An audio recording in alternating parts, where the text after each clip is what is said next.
के दरबार में अगर आते हैं तो उनको एकदम दास बन के हम आके भाव से पुकारते हैं तो भगवान जरूर सुन लेते हैं। तो उनको दास बन के हम पुकारेंगे, उनका दास हैं हम तो दास बन के ही पुकारेंगे।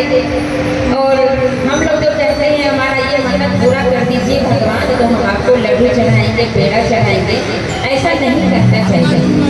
क्योंकि भगवान तो हमारे लोग नहीं है, भगवान तो हमारे मालिक हैं, माता पिता हैं। तो इसलिए उनसे दास की भावना रखना चाहिए। आप हमारे ठाकुर हो और मैं आपका